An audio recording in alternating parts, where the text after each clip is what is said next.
बिस्मिल्लाहिर्रहमानिर्रहीम। अस्सलामुअलैकुम। आप तमामी स्टूडेंट को भी खुशामदीद कहता हूँ। Lecture series inorganic chemistry chapter number 4 P block elements हम स्टडी कर रहे हैं और पी ब्लॉक एलिमेंट्स का आगाज़ हमने पिछले लेक्चर से किया और पिछले लेक्चर के अंदर हमने जिस टॉपिक पे बात की थी वो था properties of P block elements and their periodic trends. आज इस चैप्टर के लेक्चर नंबर 2 के अंदर जिस टॉपिक पे बात करने जा रहे हैं वो है एक्सट्रैक्शन ऑफ एल्युमिनियम। तो एल्युमिनियम को आज हम एक्सट्रैक्ट करेंगे उसके ओर से और उस ओर को आप बॉक्साइड ओर कहते हैं जी। तो ये तो हमारा मेन मौजू है कि हम एल्युमिनियम की एक्सट्रैक्शन को पढ़ेंगे, लेकिन इसके साथ साथ हम एल्युमिनियम की केमिस्ट्री को भी डिस्कस करेंगे कि एल्युमिनियम किस तरह से केमिकल रिएक्शंस देता है, वो भी इस लेक्चर का मौजू है। और उसके बाद फिर एल्युमिनियम की प्रॉपर्टीज, एल्युमिनियम की यूजेस और एल्युमिनियम की कुछ एलॉयज हैं जिनको पढ़ने जाएंगे। यानी आज के लेक्चर में हम एल्युमिनियम के बारे में मुकम्मल तौर पर स्टडी करेंगे। आइए लेक्चर का आगाज करते हैं। तो सबसे पहले तो हम ये डिस्कस करेंगे जी कि ये मेटलर्जी क्या है। तो मेटलर्जी की डेफिनेशन आपके सामने है जी। एक्सट्रैक्शन को बेसिकली मेटलर्जी भी कहते हैं जी, क्योंकि एक्सट्रैक्शन मेटलर्जिकल ऑपरेशन कहलाता है जी। तो मेटलर्जी क्या है? ये वो तरीका कार है जिसमें किसी मेटल को उसके ओर से एक्सट्रैक्ट किया जाता है, यानी ओर के अंदर मेटल मौजूद होता है। वो तरीका कार कि जिस तरीका कार से मेटल को उसके ओर से निकाला जाए, इस तरीके को आप एक्सट्रैक्शन कहते हैं, एक्सट्रैक्शन कहलाता है। या इस एक्सट्रैक्शन को आप क्या कहते हैं? मेटलर्जी कहते हैं जी। तो जो आज का टॉपिक है उसको आप एक्सट्रैक्शन ऑफ एल्युमिनियम भी कह सकते हैं और इसको आप मेटलर्जी ऑफ एल्युमिनियम भी कह सकते हैं। दोनों का मतलब एक ही है। एक्सट्रैक्शन का मतलब भी मेटल को निकालना और मेटलर्जी का मतलब भी ओर के जरिए से, यानी ओर के अंदर से मेटल को निकालना। दोनों का मतलब एक ही है। तो एक्सट्रैक्शन ऑफ एल्युमिनियम या मेटलर्जी ऑफ एल्युमिनियम ये आज के लेक्चर का मौजू है। अब एक वर्ड आया है ओर। तो ओर को पढ़ते हैं जी कि ओर क्या होता है जी। यहाँ लिखा है जी कि ओर के अंदर मेटल की अच्छी परसेंटेज होती है, यानी ओर वो सब्सटेंस है कि जिसके अंदर मेटल मौजूद हो। सिर्फ यही खूबी उसको ओर नहीं बनाएगी, बल्कि दूसरी बड़ी अहम बात है जी, और वो नीचे लिखी हुई है जी कि आप उस ओर से मेटल को फीजिबली और इकोनॉमिकली एक्सट्रैक्ट भी कर सकें। तो ओर के अंदर दो खास बातें हो गई जी। एक तो उसके अंदर मेटल का मौजूद होना, यानी मेटल की अच्छी अमाउंट का मौजूद होना। ओर के अंदर मेटल सिलिका की फॉर्म में भी हो सकता है, ऑक्साइड की फॉर्म में भी हो सकता है, ये क्लोराइड, फ्लोराइड, हाइड्रोक्साइड, सल्फेट की फॉर्म में भी हो सकता है। अब आपने ये जो एन आइन है इसको रिमूव करना, यानी ऑक्सीजन को या सिलिकेट को, या आप ये कहें जी कि सल्फेट को या फ्लोराइड या क्लोराइड को आपने रिमूव करना है ताकि आपको मेटल हासिल हो जी। तो इस प्रोसेस को आप मेटलर्जी कहते हैं जी। और इसका मतलब ये कि मेटल को आपने ओर से क्या करना पड़ेगा? सेपरेट करना पड़ेगा। तो पहली शर्त क्या है जी कि ओर के अंदर मेटल की अच्छी अमाउंट, अच्छी परसेंटेज मौजूद हो और आप उस सब्सटेंस जिसको आप ओर कह रहे हैं उसके जरिए मेटल को बआसानी और कम से कम खर्चा किए आप उसे निकाल सकें। तो वो सब्सटेंस क्या कहलाती है? ओर कहलाती है जी। तो ore contains good percentage of metal and you can easily extract metal from it, not only easily but also economically. तो ये सब्सटेंस क्या कहलाएगी? ओर कहलाएगी। तो मेटलर्जी और ओर के अंदर आपने आपने इसको पढ़ा। मेटलर्जी क्या है जी? मेटलर्जी किसी भी मेटल को उसके ओर से निकालने के अमल को आप मेटलर्जी कहते हैं। और ओर क्या है जी? ओर वो सब्सटेंस है कि जिसके अंदर मेटल मौजूद हो और आप उस मेटल को उस ओर से फिजिबली और इकोनॉमिकली एक्सट्रैक्ट कर सकें। तो ये वो सब्सटेंस क्या कहलाती है? ओर कहलाती है। तो ओर के अंदर मेटल मौजूद होता है और आप उस ओर में से फिजिबली और इकोनॉमिकली उस मेटल को एक्सट्रैक्ट कर सकते हैं, सेपरेट कर सकते हैं। तो ये एल्युमिनियम की कुछ ओर्स आपके सामने है जी, और ये ओर्स आपके कोर्स का हिस्सा है जी। इनके नाम और इनके फॉर्मूले ये आपने याद रखने हैं। इनकी तस्वीरें भी आपके सामने है जी। तो इसको स्टडी करते हैं। ये जो पहला एल्युमिनियम का ओर है वो कायोलिन कहलाता है और ये एल्युमिनियम का सिलिकेट ओर है। पोटेश फेल स्पार है, ये भी एल्युमिनियम का सिलिकेट ओर है और इसके साथ पोटेशियम भी मौजूद है। ये पोटेश माइका है, ये भी एल्युमिनियम का सिलिकेट ओर है, इसके साथ भी पोटेशियम मौजूद है। ये क्रायोलाइड है, ये एल्युमिनियम का फ्लोराइड ओर है और आज के लेक्चर में आप इसे इस्तेमाल भी करेंगे। ये एलुनाइट है, ये एल्युमिनियम का सल्फेट या हाइड्रोक्साइड ओर है। यहाँ पे आपको वाज़ेह नजर आ रहा है potassium sulphate, aluminium sulphate and aluminium hydroxide, तो ये भी एल्युमिनियम का ओर है। अब जो हम बाकी रह जाने वाले 4 ओर पढ़ने जा रहे हैं वो तमाम के तमाम एल्युमिनियम के ऑक्साइड ओर हैं। ये जो पहला ऑक्साइड ओर है जिसको आप बॉक्साइट कहते हैं, इस बॉक्साइट ओर के जरिए आज आप एल्युमिनियम को एक्सट्रैक्ट करेंगे। तो बॉक्साइड ओर ये एल्युमिनियम का वो ओर है कि जिसके जरिए आप एल्युमिनियम को सबसे ज्यादा फीजिबली और सबसे ज्यादा इकोनॉमिकली एक्सट्रैक्ट कर सकते हैं। और इंडस्ट्री के अंदर जब एल्युमिनियम को एक्सट्रैक्ट किया जाता है तो एल्युमिनियम को एक्सट्रैक्ट करने के लिए एल्युमिनियम का बॉक्साइड ओर इस्तेमाल किया जाता है। ये बॉक्साइड ओर का फॉर्मूला आपके सामने है Al2O3.NH2O। लेकिन इस बॉक्साइड ओर के अंदर कुछ और इंप्योरिटीज भी मौजूद होती हैं जिसपे हम आगे बात करेंगे। ये गिब्साइड है, ये भी एल्युमिनियम का ऑक्साइड ओर है, लेकिन यहाँ पर वाटर का स्टोइचोमेट्रिक अमाउंट मौजूद होता है, यानी 1:3 रेशियो है between aluminium oxide and water. ये डाइस्पोर है, ये भी एल्युमिनियम का ओर है और यहाँ पर जो एल्युमिनियम ऑक्साइड और वाटर के दरमियान जो स्टोइचोमेट्रिक रेशियो है 1:1 का है।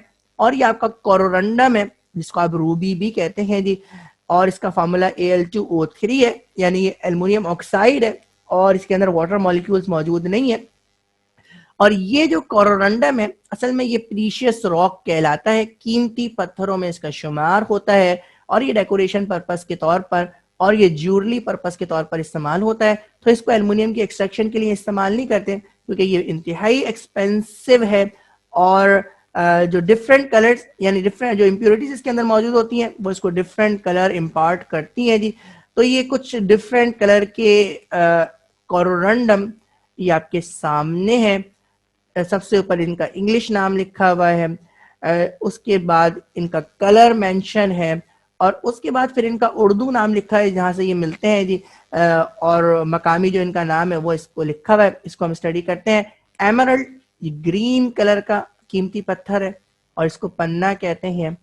रूबी जो रेड या पिंक कलर का कीमती पत्थर है इसको आप चुन्नी कहते हैं। सफायर जो ब्लू कलर का कीमती पत्थर है जिसको आप नीलम कहते हैं। और टोपाज ये येलो कलर का कीमती पत्थर है जिसे आप पुखराज कहते हैं। तो ये सब बुनियादी तौर पर एल्युमिनियम ऑक्साइड है, लेकिन मुख्तलिफ इम्प्योरिटीज के होने की वजह से इनके अंदर मुख्तलिफ कलर आ गया है और कलर आने की वजह से इनकी खूबसूरती बहुत ज्यादा है, देखने में अट्रैक्टिव लगते हैं, इसलिए इनका शुमार कीमती पत्थरों में होता है।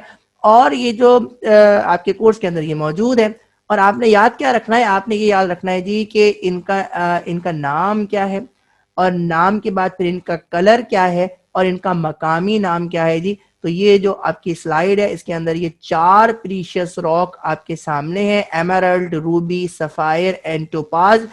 तो इनके नाम, इनके इलाकाई नाम और इनके कलर्स को आप याद रखिए, इम्तिहान में पूछा जा सकता है।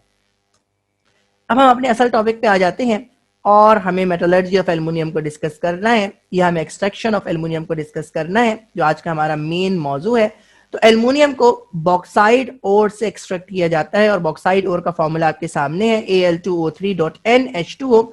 याद रखिएगा इस बॉक्साइड ओर के अंदर आयरन ऑक्साइड और सिलिका की इंप्योरिटीज मौजूद होती हैं जिनको रिमूव करना पड़ता है जी। तो इस जो एक्सट्रैक्शन है वो कितने मराहिल के अंदर होता है, कितने प्रोसेस है, आइए उनको देखते हैं जी। तो जो पहला स्टेप है उस पहले स्टेप को आप कहते हैं प्यूरिफिकेशन ऑफ बॉक्साइड ओर, यानी बॉक्साइड ओर जिसके अंदर वाटर मॉलिक्यूल्स आपको नजर आ रहे हैं और मैंने भी आपको बताया है कि आयरन ऑक्साइड और सिलिका की इंप्योरिटीज मौजूद है। तो सबसे पहला काम तो ये करना पड़ता है जी कि इस बॉक्साइड ओर को प्योरीफाई करना पड़ता है, यानी इंप्योरिटीज को रिमूव करना पड़ता है, इन वाटर मॉलिक्यूल्स को रिमूव करना पड़ता है। इसके नतीजे में आपको प्योर एल्यूमिना हासिल होती है जिसका फॉर्मूला है Al2O3, यानी एल्यूमिनियम ऑक्साइड आपको हासिल होती है जिसके अंदर कोई इंप्योरिटीज मौजूद नहीं होती जी। तो जब आपको एल्यूमिना हासिल हो जाती है तब आपको इलेक्ट्रोलिसिस करवानी पड़ती है एल्यूमिना की, यानी Al2O3 की इलेक्ट्रोलिसिस करवाई जाती है और इस इलेक्ट्रोलिसिस के नतीजे में आपको एल्युमिनियम हासिल होता है। यहां से हासिल होने वाला जो एल्युमिनियम है वो 99.9% प्योर होता है, लेकिन क्योंकि आपने एल्युमिनियम को मजीद प्योरीफाई करना है और आपको इसकी प्योरिटी नियर 100 चाहिए, यानी आपको 99.99% प्योर एल्युमिनियम चाहिए, जिसके लिए तीसरे स्टेप में आपको एल्युमिनियम की रिफाइनिंग करवानी पड़ती है, यानी दूसरे स्टेप में मिलने वाले एल्युमिनियम जो कि प्योर है लेकिन 99.9% प्योर है, इसकी प्योरिटी को मजीद बढ़ाने के लिए आप इसकी रिफाइनिंग करवाते हैं और उसके जरिए जो आपको एल्युमिनियम हासिल होता है जी वो 99.99% प्योर होता है। अब हम पहले स्टेप को स्टडी करेंगे which is known as purification of bauxite ore. इस पहले स्टेप के अंदर आपने बॉक्साइड ओर को प्योरीफाई करना है और प्योरीफाई करके प्योर एल्यूमिना हासिल करना है। तो प्योर एल्यूमिना बनाने के लिए इसकी जरूरत क्यों पेश आ रही है, उसकी वजह यह है जी कि बॉक्साइड ओर के अंदर मुख्तलिफ किस्म की, एक तो आपको वाटर नजर आ रहा है इसके अंदर वाजे तौर पर NH2O, तो वाटर मॉलिक्यूल्स को रिमूव करना है, और दूसरा मसला ये है जी कि इसके अंदर आयरन ऑक्साइड और सिलिका ये दोनों किस्म की इम्प्योरिटीज मौजूद होती हैं। ये दोनों एक साथ भी मौजूद हो सकती हैं और ये दोनों अलहदा अलहदा भी मौजूद हो सकती हैं। अब इसका ताल्लुक उस इलाके से, जिस इलाके से आपने बॉक्साइड को हासिल किया, तो जमीन के अंदर अगर आयरन की क्वांटिटी ज्यादा है तो इसका मतलब ये है कि उसके अंदर आयरन ऑक्साइड की इम्प्योरिटीज मेजर होंगी, और अगर जमीन के अंदर आयरन ऑक्साइड बिल्कुल मौजूद नहीं है और उसके अंदर सिलिका ज्यादा है तो उसके अंदर सिलिका की इम्प्योरिटीज मौजूद होंगी। और अगर ये दोनों ही मौजूद है तो ये तीन पॉसिबिलिटी हमारे पास बनती है जी कि ये दोनों इम्प्योरिटीज एक साथ मौजूद हो। जो दूसरी पॉसिबिलिटी बनती है वो ये बनती है कि आयरन ऑक्साइड की इम्प्योरिटी मौजूद हो, सिलिका की इम्प्योरिटी मौजूद ना हो। और जो तीसरी पॉसिबिलिटी बनती है वो ये बनती है कि सिलिका की इम्प्योरिटी मौजूद हो और आयरन ऑक्साइड की इम्प्योरिटी मौजूद ना हो।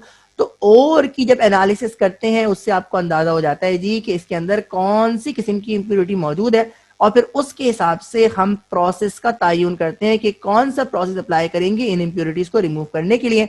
तो इम्प्योरिटीज को रिमूव करने की का मकसद क्या है, अभी आपके सामने लिखा है जी। तो इम्प्योरिटीज को इसलिए रिमूव करते हैं ताकि आपको एल्युमिनियम की अच्छी क्वालिटी हासिल हो। लेकिन 99.99% एल्युमिनियम तक अगर आपको पहुंचना है तो इसके लिए लाजमी शर्त यह है जी कि एल्यूमिना फ्री फ्रॉम इम्प्योरिटीज हो, यानी इसके अंदर इम्प्योरिटीज ट्रेस लेवल पर भी मौजूद नहीं हो। इसलिए इस पहले स्टेप के अंदर बॉक्साइड ओर की प्यूरिफिकेशन करवाई जाती है ताकि इम्प्योरिटीज मुकम्मल तौर पर रिमूव हो जाए और जो एल्यूमिना हासिल हो आपको it is free from all impurities.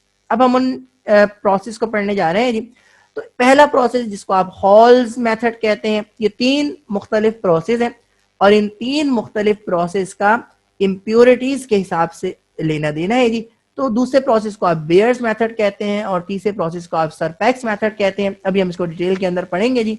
तो ये तीन, यानी इन तीन में से किसी एक मेथड को अप्लाई किया जाता है और इसका ताल्लुक नेचर ऑफ इम्प्योरिटी से है जी। तो इन तीन में से किसी एक मेथड को अप्लाई करके बॉक्साइड ओर को आप प्योरीफाई करते हैं। इन तीन मेथड के नाम अब आपके सामने है, Hall's method, number 2 Bayer's method, number 3 Serpeck's method. जिन साइंटिस्ट ने ये मेथड्स को पहली बार अप्लाई किया उन्हीं के नाम से ये मेथड्स जाने जाते हैं। तो हॉल्स, बेयर्स और सरपैक्स ये तीन मेथड्स हैं बॉक्साइड ओर को प्योरीफाई करने के लिए और इनका जो ताल्लुक है वो नेचर ऑफ इम्प्योरिटी से है। तो हॉल मेथड उस वक्त इस्तेमाल किया जाता है जबकि ये दोनों किस्म की इम्प्योरिटी बॉक्साइड ओर के अंदर मौजूद हो। तो अगर बॉक्साइड ओर के अंदर एल्युमिनियम, आयरन ऑक्साइड और सिलिका ये दोनों ही किस्म की इम्प्योरिटीज मौजूद होंगी तो इसको रिमूव करने के लिए हॉल्स का मेथड इस्तेमाल किया जाएगा। बेयर्स का मेथड उस वक्त इस्तेमाल किया जाएगा जबकि बॉक्साइड ओर के अंदर सिर्फ और सिर्फ आयरन ऑक्साइड की इम्प्योरिटी मौजूद होगी। और सरपैक्स मेथड उस वक्त इस्तेमाल किया जाएगा कि जब बॉक्साइड ओर के अंदर सिलिका एज अ इम्प्योरिटी के तौर पर मौजूद होगा। तो अब आपके सामने ये तीन मेथड बिल्कुल वाजे हो गए जी कि अगर ये दोनों किस्म की इम्प्योरिटीज मौजूद हो तो हॉल्स मेथड इस्तेमाल किया जाएगा, अगर सिर्फ आयरन ऑक्साइड की इम्प्योरिटी मौजूद हो तो बेयर्स मेथड इस्तेमाल किया जाएगा, और अगर सिर्फ सिलिका की इम्प्योरिटी मौजूद हो यानी सिलिका एज अ इम्प्योरिटी मौजूद हो तो फिर सरपैक्स मेथड को इस्तेमाल किया जाएगा। अब हम इन मेथड्स को डिटेल के अंदर डिस्कस करेंगे जी। तो क्या क्या फर्क है उनको देखिएगा। कुछ बातें तो बिल्कुल सिमिलर है, जो इनिशियल स्टेप है वो थोड़ा सा मुख्तलिफ है। यानी फ्यूजिंग मटेरियल, यानी जो बॉक्साइड ओर का जिस मटेरियल से, जिस केमिकल से रिएक्शन करवाया जाता है उसको फ्यूजिंग मटेरियल कहते हैं। तो फ्यूजिंग मटेरियल मुख्तलिफ है जिसकी वजह से पहला स्टेप तो मुख्तलिफ है लेकिन उसके बाद उमूमन दूसरा और तीसरा स्टेप ऑलमोस्ट सेम है जी। तो जरा इसको फोकस होके पढ़िएगा जी कि इन तीन मेथड के अंदर क्या क्या सिमिलरिटीज है और क्या क्या फर्क है। तो हॉल्स मेथड को हम स्टडी करने जा रहे हैं। हॉल्स मेथड के अंदर हॉल मेथड उस वक्त इस्तेमाल होता है जबकि बॉक्साइड ओर के अंदर आयरन ऑक्साइड और सिलिका ये दोनों ही किस्म की इंप्योरिटीज मौजूद हो। बॉक्साइड ओर को सोडियम कार्बोनेट के साथ फ्यूज किया जाता है। तो फ्यूजिंग मटेरियल क्या है जी, जो कि बॉक्साइड ओर को प्योरीफाई करेगा, वो सोडियम कार्बोनेट इस्तेमाल होता है। सोडियम कार्बोनेट के बारे में आप पढ़ चुके पिछले चैप्टर के अंदर। सोडियम कार्बोनेट को आप सोडा ऐश कहते हैं जी। तो ये इक्वेशन आपके सामने है। तो बॉक्साइड ओर का रिएक्शन जब सोडियम कार्बोनेट के साथ करवाया जाता है तो उसके नतीजे में आपको सोडियम एल्यूमिनेट मिलता है और कार्बन डाइऑक्साइड और वाटर मॉलिक्यूल्स क्या हो जाते हैं जी, कार्बन डाइऑक्साइड लिबरेट होती है, वाटर मॉलिक्यूल्स रिलीज हो जाते हैं जी। सोडियम एल्यूमिनेट ये वाटर के अंदर सॉल्युबल होता है तो वाटर के अंदर ये डिसॉल्व हो जाता है। इम्प्योरिटीज ये नीचे बैठ जाती हैं जिनको फिल्ट्रेशन मेथड से रिमूव कर लेते हैं, यानी सोडियम एल्यूमिनेट उस सॉल्यूशन वाटर के अंदर आ गया और इम्प्योरिटीज वो नीचे बैठ गई। इम्प्योरिटीज को आपने क्या कर लिया, रिमूव कर लिया और उसके बाद फिर क्या करते हैं जी, सोडियम एल्यूमिनेट को हीट करते हैं 50 टू 60 डिग्री सेंटीग्रेड तक वाटर और कार्बन डाइऑक्साइड की प्रेजेंस में। तो वाटर तो मौजूद ही है, कार्बन डाइऑक्साइड की प्रेजेंस में इसको जब हीट किया जाता है तो उसके नतीजे में जो सोडियम एल्यूमिनेट है जो वाटर के अंदर सॉल्युबल था वो एल्युमिनियम हाइड्रोक्साइड की फॉर्म में कन्वर्ट हो जाता है जी और एल्युमिनियम हाइड्रोक्साइड के प्रेसिपिटेट्स आपको मिलते हैं। तो इंप्योरिटीज को आपने रिमूव करवा दिया। इंप्योरिटीज को रिमूव करवाने के बाद इस सॉल्यूशन को आपने क्या किया है जी, इसको 50 टू 60 डिग्री सेंटीग्रेड तक हीट किया। वाटर तो पहले से मौजूद है, कार्बन डाइऑक्साइड को इसके अंदर इन्वॉल्व करवाया जिसके नतीजे में एल्युमिनियम हाइड्रोक्साइड के आपको प्रेसिपिटेट्स मिले। ये अब इक्वेशन आपके सामने है। तो सोडियम एल्यूमिनेट की जब आपने कार्बोनेशन करवाई in the presence of aqueous medium, इसके नतीजे में आपको एल्युमिनियम हाइड्रोक्साइड के प्रेसिपिटेट्स मिले जो कि नीचे सेटल डाउन हो जाएंगे और सोडियम कार्बोनेट मिलेगा, यानी फ्यूजिंग मटेरियल आपका रिकवर हो गया। लेकिन ये अभी सोल्यूशन के अंदर मौजूद है, यानी डिसॉल्व हालत में मौजूद है। इसका मतलब है ये इसके साथ मिक्स नहीं होगा। तो एल्युमिनियम हाइड्रोक्साइड के जो प्रेसिपिटेट आपको मिले इसको पहले तो सेपरेट किया जाता है। सेपरेट करने के बाद इसको वॉश किया जाता है कि वाटर सॉल्युबल इंप्योरिटीज अगर इसके अंदर मौजूद हो तो वो निकल जाए और उसके बाद फिर आप क्या करते हैं, इन प्रेसिपिटेट्स को आप इग्नाइट करते हैं, यानी जो एल्युमिनियम हाइड्रोक्साइड के प्रेसिपिटेट्स मिले हैं इनको इग्नाइट किया जाता है 1500 डिग्री सेंटीग्रेड तक। इसके नतीजे में जो excessive water molecules aluminium hydroxide के अंदर मौजूद है वो निकल जाते हैं और आपको प्योर एल्यूमिना हासिल होता है, यानी एल्युमिनियम ऑक्साइड हासिल हो जाता है एनहाइड्रस फॉर्म के अंदर which is free from impurities. तो ये आपने हॉल मेथड को स्टडी किया। इसी तरह बेयर्स मेथड है जी। बेयर्स मेथड उस वक्त इस्तेमाल होता है जबकि बॉक्साइड ओर के अंदर सिर्फ और सिर्फ आयरन ऑक्साइड की इंप्योरिटी मौजूद हो। यहां पर जो फ्यूजिंग मटेरियल है वो मुख्तलिफ है। हॉल मेथड के अंदर जो फ्यूजिंग मटेरियल आपने इस्तेमाल किया था वो सोडियम कार्बोनेट यानी सोडा ऐश को इस्तेमाल किया था। ये उस वक्त इस्तेमाल किया था जबकि बॉक्साइड ओर के अंदर आयरन ऑक्साइड और सिलिका दोनों किस्म की इंप्योरिटीज मौजूद थी। अब बॉक्साइड ओर के अंदर सिर्फ और सिर्फ आयरन ऑक्साइड की इंप्योरिटी मौजूद है और आयरन ऑक्साइड की इंप्योरिटी को रिमूव करने के लिए आप कास्टिक सोडा यानी सोडियम हाइड्रोक्साइड को इस्तेमाल करते हैं। बॉक्साइड ओर को कास्टिक सोडा के सॉल्यूशन के साथ हीट किया जाता है 150 डिग्री सेंटीग्रेड तक और इसके नतीजे में भी आपको सोडियम एल्यूमिनेट मिलता है। देखिए इससे पहले वाले में भी सोडियम एल्यूमिनेट मिला था, यहाँ पर भी आपको सोडियम एल्यूमिनेट मिला।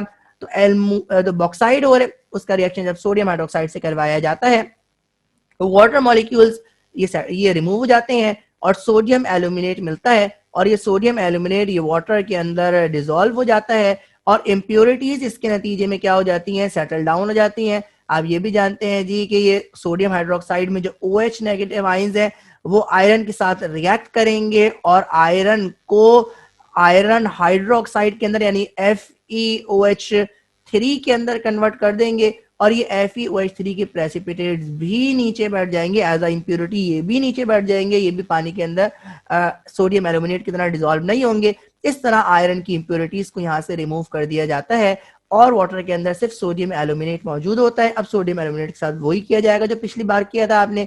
तो जो सोडियम एल्यूमिनेट है उसके सोल्यूशन को हीट किया जाता है और हीट करने के नतीजे में क्या होता है जी, एल्युमिनियम हाइड्रोक्साइड के आपको प्रेसिपिटेट्स मिलते हैं। तो इम्प्योरिटीज को आपने क्या कर दिया, रिमूव कर दिया, और इम्प्योरिटीज को रिमूव करने के बाद सोडियम एल्यूमिनेट का जो सोल्यूशन है उसको हीट किया। हीट करने पर वाटर के कंटेंट्स कम होते जाते हैं। वाटर के कंटेंट कम होने पर एल्युमिनियम हाइड्रोक्साइड ये प्रेसिपिटेट आउट होना शुरू हो जाता है। सोडियम हाइड्रोक्साइड वाटर के अंदर डिसॉल्व फॉर्म में रहता है जी। तो जो प्रेसिपिटेट्स आपको मिलते हैं उसको सेपरेट करते हैं पहले, उसके बाद फिर उसको वॉश करते हैं। वॉश करने के बाद आप उसको इग्नाइट करते हैं यानी हीट करते हैं up to 1500 degree centigrade. Excessive water molecules को रिमूव किया जाता है जिसके नतीजे में आपको प्योर एल्यूमिना हासिल होता है which is free from all impurities. तो देखिए आपको यहाँ पे बिल्कुल वाजे हो गया जी कि पहला स्टेप तो आपको हॉल्स और बेयर मेथड में मुख्तलिफ नजर आ रहा है, लेकिन दूसरा और तीसरा स्टेप फिर दोबारा से सेम है जी। और कैसे सेम है जी कि आपको दूसरे स्टेप में एल्युमिनियम हाइड्रोक्साइड मिला और तीसरे स्टेप में आपने क्या किया, उन एल्युमिनियम हाइड्रोक्साइड की प्रेसिपिटेट को आपने इग्नाइट किया जिसके नतीजे में आपको प्योर एल्यूमिना हासिल हुई। तो ये आपने बेयर्स मेथड को स्टडी किया। जो तीसरा मेथड है वो सरपैक्स मेथड है, और सरपैक्स मेथड उस वक्त इस्तेमाल किया जाता है जबकि बॉक्साइड ओर के अंदर सिलिका एज अ इंप्योरिटी मौजूद हो। तो अगर सिर्फ और सिर्फ सिलिका इंप्योरिटी के तौर पर मौजूद है तो जो मेथड इस्तेमाल किया जाता है उसको सरपैक्स मेथड कहते हैं। और यहाँ जो फ्यूजिंग मटेरियल है वो थोड़ा सा मुख्तलिफ है जी। तो ओर को कार्बन के साथ और नाइट्रोजन के साथ हीट किया जाता है 1800 डिग्री सेंटीग्रेड तक। तो वहां तो सोडियम कार्बोनेट इस्तेमाल किया था और उसके बाद बेयर्स मेथड में सोडियम हाइड्रोक्साइड इस्तेमाल किया था। इसका मतलब ये कि वो मेथड बड़ा चीप था क्योंकि जो फ्यूजिंग मटेरियल थे वो लेस एक्सपेंसिव थे, लेकिन यहाँ पर आपने नाइट्रोजन और कार्बन के साथ इस ओर को हीट करना है अप टू 1800 डिग्री सेंटीग्रेड। और इसके नतीजे में क्या होना है जी, इसके नतीजे में ये होना है जी कि ये जो एल्युमिनियम ऑक्साइड है यानी जो आपको नजर आ रहा है बॉक्साइड और उसमें एल्युमिनियम ने नाइट्रोजन के साथ रिएक्ट करना है और इसको एल्युमिनियम नाइट्राइड की फॉर्म में कन्वर्ट हो जाना है। तो जब बॉक्साइड ओर का रिएक्शन कार्बन और नाइट्रोजन के साथ करवाया जाता है तो उसके नतीजे में होता क्या है जी कि जो एल्युमिनियम है वो एल्युमिनियम नाइट्राइड यानी बॉक्साइड ओर में जो एल्युमिनियम है वो एल्युमिनियम नाइट्राइड की फॉर्म में कन्वर्ट हो जाता है। कार्बन मोनोऑक्साइड लिबरेट होती है और वाटर आपके अलग हो जाते हैं। तो एल्युमिनियम जो नाइट्राइड बनता है जी वो वाटर के अंदर सॉल्युबल होता है। जो कार्बन है वो सिलिका के साथ रिएक्ट करता है जी। ये कार्बन मोनोऑक्साइड कैसे मिला ये यहाँ पे आपको बताया जा रहा है जी कि जो कार्बन है वो सिलिका के साथ रिएक्ट, नाइट्रोजन का समझ में आ गया आपको इस्तेमाल कि नाइट्रोजन ने क्या किया, एल्युमिनियम को एल्युमिनियम नाइट्राइड की फॉर्म में कन्वर्ट कर दिया। एल्युमिनियम नाइट्राइड वाटर के अंदर डिसॉल्व फॉर्म के अंदर आ गया। अब ये जो सिलिका है, सिलिका की इंप्योरिटीज किस तरह से रिमूव हुई, तो ये जो सिलिका है इसके साथ कार्बन रिएक्ट करता है और सिलिकॉन को यानी एलिमेंटल फॉर्म में इस सिलिकॉन को कन्वर्ट कर देता है जो कि भारी होता है और वो इंप्योरिटीज की फॉर्म में नीचे बैठ जाता है और ये कार्बन इस सिलिका की ऑक्सीजन के साथ रिएक्ट करके कार्बन मोनोऑक्साइड की फॉर्म में कन्वर्ट हो जाती है। कार्बन मोनोऑक्साइड ये सॉल्यूशन से क्या हो जाएगी, लिबरेट हो जाएगी और जो सिलिका है जी वो इस सॉल्यूशन के नीचे बैठ जाएगा। तो इम्प्योरिटी सेटल डाउन हो जाएंगी, गैस इस सॉल्यूशन में से लिबरेट हो जाएगी। सॉल्यूशन के अंदर कौन, वाटर के अंदर क्या मौजूद होगा, सिर्फ एल्युमिनियम नाइट्राइड मौजूद होगा जो डिसॉल्व हालत के अंदर मौजूद होगा।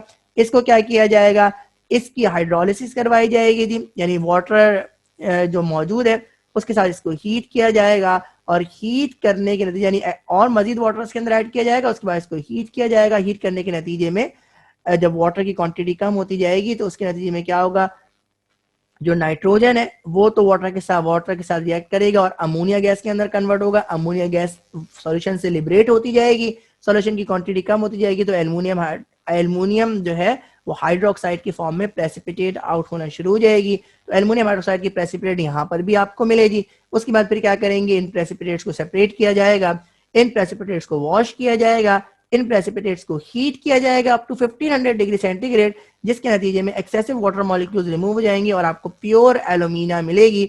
तो ये आपने एल्युमिनियम हाइड्रोक्साइड को 1500 डिग्री सेंटीग्रेड तक हीट किया जिसके नतीजे में आपको प्योर एल्यूमिना हासिल हुई। तो आपने ये तीन मेथड पढ़े, पहला मेथड हॉल्स मेथड था, दूसरा मेथड बेयर्स मेथड था और तीसरा मेथड सरपैक्स मेथड था। तीनों के अंदर जो आपकी कंक्लूसिव प्रोडक्ट थी जी वो ये थी जी कि बॉक्साइड की प्योरिफिकेशन करवानी थी और प्यूरिफिकेशन करवाने के नतीजे में आपने असल में बॉक्साइट को किस में कन्वर्ट करना था, एल्युमिनियम हाइड्रोक्साइड की फॉर्म में कन्वर्ट करना था। और जब आपको एल्युमिनियम हाइड्रोक्साइड मिली तो एल्युमिनियम हाइड्रोक्साइड को आपने एल्यूमिना के अंदर कन्वर्ट किया और एल्युमिनियम हाइड्रोक्साइड के प्रेसिपिटेट्स को एल्यूमिना के अंदर यानी प्योर एल्यूमिना के अंदर कन्वर्ट करने के लिए हमने क्या किया, इसको 1500 डिग्री सेंटीग्रेड तक हीट किया। तो तीनों का जो कंक्लूसिव प्रोडक्ट है वो सेम है और तीनों ही जो मेथड है उनके अंदर जो फर्क है वो ये है जी कि इम्प्योरिटीज का एक तो फर्क है और जो दूसरा फर्क है वो फ्यूजिंग मटेरियल का फर्क है, वरना तो इनका हासिल क्या है जी, प्योर एल्यूमिना है। तो इसको हम समराइज करते हैं। जब हमने प्यूरिफिकेशन ऑफ बॉक्साइट ओर को पढ़ा, इस स्टेप 1 को समराइज करते हैं जी कि किस तरह से हमने बॉक्साइट ओर को प्योरीफाई किया जी। तो हॉल्स मेथड उस वक्त इस्तेमाल किया जाता है जी जबकि बॉक्साइड ओर के अंदर आयरन ऑक्साइड और सिलिका दोनों की इंप्योरिटीज मौजूद हो और जो फ्यूजिंग मटेरियल है जिसको आप फ्लक्स भी कहते हैं, सोडियम कार्बोनेट को एज अ फ्यूजिंग मटेरियल या फ्लक्स के तौर पर इस्तेमाल किया जाता है। जो दूसरा मेथड पढ़ा वो हमने बेयर्स मेथड पढ़ा और ये उस वक्त इस्तेमाल किया जाता है जबकि बॉक्साइड ओर के अंदर आयरन ऑक्साइड की इंप्योरिटीज मौजूद हो और इस को रिमूव करने के लिए आप जो फ्यूजिंग मटेरियल इस्तेमाल करते हैं जिसको फ्लक्स भी कहते हैं उसको वो सोडियम हाइड्रोक्साइड है। यानी आयरन ऑक्साइड की इंप्योरिटीज को रिमूव करने के लिए आप सोडियम हाइड्रोक्साइड को फ्यूजिंग मटेरियल के तौर पर इस्तेमाल करते हैं और सरपैक्स मेथड के अंदर सिलिका की इंप्योरिटीज मौजूद होती हैं और कार्बन और नाइट्रोजन को एज अ फ्लक्स के तौर पर इस्तेमाल करते हैं और यहाँ पर आप 1800 डिग्री सेंटीग्रेड तक हीट भी करती हैं। यानी जो पहला मेथड है, जो पहला तरीका है वो क्या है जी कि आपने जो बॉक्साइड ओर है उसके अंदर किसी भी किस्म की इंप्योरिटी मौजूद हो उसका रिएक्शन आपने फ्यूजिंग मटेरियल यानी फ्लक्स के साथ करवाना है, हॉल्स में सोडियम कार्बोनेट के साथ, बेयर्स मेथड के अंदर सोडियम हाइड्रोक्साइड के साथ और सरपैक्स मेथड के अंदर कार्बन और नाइट्रोजन के साथ करवाया जाता है। तो जो हॉल्स और बेयर्स मेथड है उसके अंदर तो आपको सोडियम एल्यूमिनेट मिलता है और सरपैक्स मेथड में इसके बाद आपको एल्युमिनियम नाइट्राइड मिलता है जी। उसके बाद फिर आप क्या करते हैं, इन दोनों की असल में हाइड्रोलिसिस करवाई जाती है और इन दोनों की हाइड्रोलिसिस करवाने के बाद यानी सोडियम एल्यूमिनेट मिले चाहे एल्युमिनियम नाइट्राइड मिले, हाइड्रोलिसिस करवाई जाती है जिसके नतीजे में आपको एल्युमिनियम हाइड्रोक्साइड मिलता है और एल्युमिनियम हाइड्रोक्साइड को आप क्या करते हैं, इग्नाइट करते हैं 1500 डिग्री सेंटीग्रेड तक। इसके नतीजे में आपको प्योर एल्यूमिना हासिल होता है जिसके अंदर ना आयरन ऑक्साइड की इंप्योरिटीज मौजूद है, ना सिलिका की इंप्योरिटीज मौजूद है, ना ही वाटर मॉलिक्यूल्स मौजूद है जो कि बॉक्साइड ओर के अंदर मौजूद थे। Now this anhydrous pure alumina which is free from all impurities, इसको स्टेप 2 के लिए इस्तेमाल किया जाता है। यानी इस प्योर एल्यूमिना के जरिए एल्युमिनियम को एक्सट्रैक्ट किया जाता है। तो ये पहले स्टेप की समरी आपके सामने है। स्टेप 2 पे हम बात करेंगे। बॉक्साइड ओर को हमने प्योरीफाई करवाया और बॉक्साइड ओर को प्योरीफाई करवा के प्योर एल्यूमिना हासिल किया। इस प्योर एल्यूमिना से अब स्टेप 2 होगा और इस स्टेप को इलेक्ट्रोलिसिस ऑफ एल्यूमिना कहते हैं। इस बात का ख्याल रखिएगा कि स्टेप 2 के बाद आपको एल्युमिनियम मिल जाएगी, यानी मेटलर्जिकल ऑपरेशन यहां पर आप पॉज कर सकते हैं। यानी एल्युमिनियम आपको इस स्टेप के बाद एक्सट्रैक्ट हो जाएगा, लेकिन जो एल्युमिनियम आपको मिलेगा वो 99.9% प्योर होगा। अगर आपने इसको मजीद प्योरीफाई करना है तो फिर स्टेप 3 पे जाना पड़ेगा, वरना मेटलर्जिकल ऑपरेशन स्टेप 2 की बात खत्म हो जाएगा। यानी एल्युमिनियम आपको हासिल हो जाएगा किससे, एल्यूमिना से। स्टेप 2 को हम स्टडी करेंगे जी। तो इलेक्ट्रोलिसिस करवानी पड़ती है, यानी प्योर एल्यूमिना की इलेक्ट्रोलिसिस करवाते हैं और इलेक्ट्रोलिसिस जिस सेल के अंदर करवाई जाती है, यानी जो इलेक्ट्रोलाइटिक सेल इस्तेमाल किया जाता है उसको हॉल्स बेरोल्स ने इस्तेमाल किया या डिजाइन किया। तो इस प्रोसेस को आप या इस इलेक्ट्रोलाइटिक सेल को आप हॉल्स बेरोल्ड सेल कहते हैं जी। इसका स्ट्रक्चर क्या होता है इसको हम स्टडी करने जा रहे हैं जी।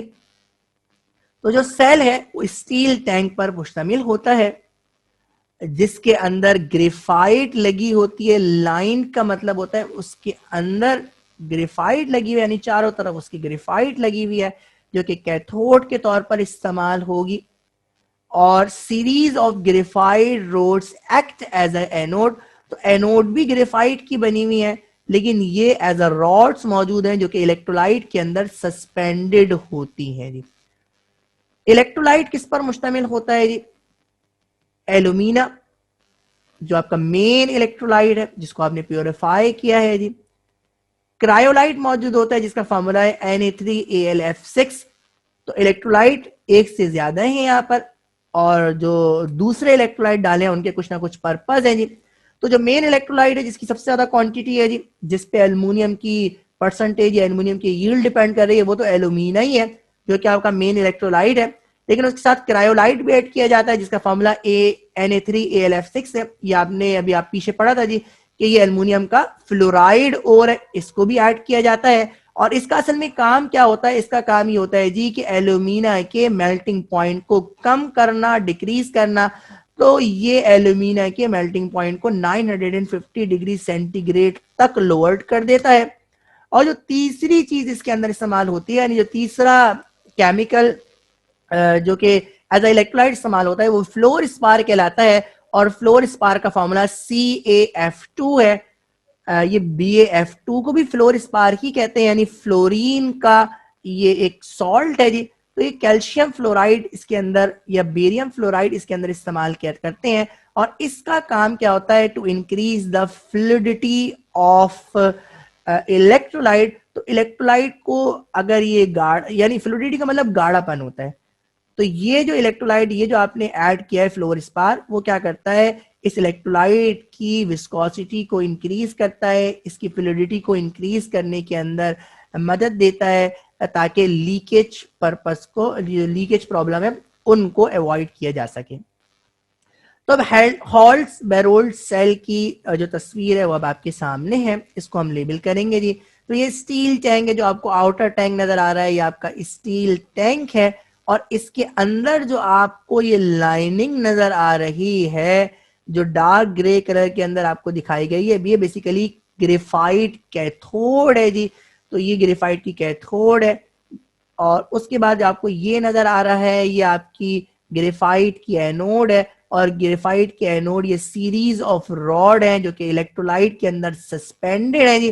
तो जब भी आप इलेक्ट्रोलाइटिक सेल की बात करते हैं, तो आपने जो मेन चीजें बतानी होती है वो ये बतानी होती है कि भाई टैंक किस मटेरियल का बना हुआ है, कैथोड कहाँ है और किस मटेरियल की बनी हुई है, एनोड कहाँ है और किस मटेरियल की बनी हुई है, और इलेक्ट्रोलाइट उसके अंदर कौन सा मौजूद है, और अगर कोई स्पेसिफिक अरेंजमेंट है तो वो क्या है। ये बातें बयान करनी पड़ती हैं ताकि आप इलेक्ट्रोलाइटिक सेल को कंप्लीटली डिफाइन कर सकें जी। तो जो एनोड है वो सस्पेंडेड रॉड है जो ग्रेफाइट की बनी हुई है, जो इलेक्ट्रोलाइट के अंदर सस्पेंडेड है। और जो इलेक्ट्रोलाइट है जिसके बारे में आपने बात की, जो कि स्पेसिफिक है जी, कि इलेक्ट्रोलाइट एक नहीं है बल्कि मिक्सचर है 3 केमिकल्स का। तो इसमें एक एल्युमिनियम ऑक्साइड मौजूद है जो आपका मेन इलेक्ट्रोलाइट है, एक क्रायोलाइट मौजूद है जिसका काम इस इलेक्ट्रोलाइट, इसका जो इलेक्ट्रोलाइट है उसका जो टेम्परेचर है, मेल्टिंग पॉइंट को रिड्यूस करना है 950 डिग्री सेंटीग्रेड पर। ये एल्युमिनियम ऑक्साइड को मेल्ट होने में मदद देता है। और जो फ्लोर स्पार है उसका काम क्या है जी? इस इलेक्ट्रोलाइट की, इस सोल्यूशन की फ्लूइडिटी को इंक्रीज करना। तो ये 3 इलेक्ट्रोलाइट, ये 3 केमिकल इलेक्ट्रोलाइट के तौर पर इस्तेमाल होते हैं और इनके पर्पस हमने डिस्कस किए। अब हम वर्किंग को डिस्कस करने जा रहे हैं जी। तो जब इलेक्ट्रिक करंट सेल में से पास होता है, यानी जब पोटेंशियल डिफरेंस प्रोवाइड किया जाता है और इलेक्ट्रिक करंट इस सेल में से पास होता है जी, तो एल्युमिनियम ये कैथोड पर डिपॉजिट हो जाता है। तो एल्युमिनियम क्या करता है? रिडक्शन करता है, 3 इलेक्ट्रॉन्स ये एक्सेप्ट करता है और एल्युमिनियम मेटल की फॉर्म में कन्वर्ट हो जाता है। और ये आपके बॉटम ऑफ द टैंक पर जमा हो जाता है। और ये 99% भी कहते हैं इसको, 99.9% भी कहते हैं। तो ये वेरी करती है, 99 टू 99.9% प्योरिफिकेशन इसकी वेरी करती है। तो आपको 99% या 99.9% प्योर एल्यूमिनियम हासिल होता है। जो ऑक्साइड आयंस हैं वो एनोड पर जाते हैं, और एनोड कार्बन का बना हुआ है, वो ऑक्सीजन की फॉर्म में कन्वर्ट होते हैं, यानी यहाँ पे ये ऑक्सीडाइज होते हैं और ये ऑक्सीजन की फॉर्म में कन्वर्ट हो जाते हैं। और कार्बन ऑक्सीजन के साथ रिएक्ट करता है और उसके नतीजे में कार्बन डाइऑक्साइड मिलती है, और कार्बन डाइऑक्साइड ये आउटलेट से रिमूव हो जाती है। और वक्त के साथ साथ जो एनोड है वो कंज्यूम हो जाता है, जिस हिसाब से रिएक्शन प्रोसीड होता है, तो ये भी इस रिएक्शन के अंदर इजाफी होता है जी। तो ये कुछ क्या होता है, ये आपके एनोड पर होता है कि ऑक्सीजन गैस, ये जो ऑक्साइड आयंस है वो ऑक्सीजन गैस के अंदर कन्वर्ट होते हैं, और ऑक्सीजन गैस के अंदर कन्वर्ट होने के बाद वो एनोड के कार्बन के साथ रिएक्ट करते हैं और कार्बन डाइऑक्साइड के फॉर्म में कन्वर्ट हो जाते हैं, और आउटलेट से कार्बन डाइऑक्साइड रिमूव हो जाती है। और एज रिएक्शन प्रोसीड, कार्बन यानी एनोड गेट्स कंज्यूम, तो with the passage of time आपने एनोड्स को रिप्लेस करना पड़ता है। स्टेप 2 को हम समराइज करेंगे जी।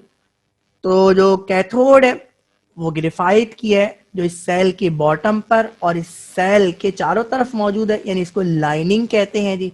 जो एनोड है वो भी ग्रेफाइट की है, जो इस सेल के टॉप पर मौजूद है, और ये इलेक्ट्रोलाइट के अंदर सस्पेंडेड है।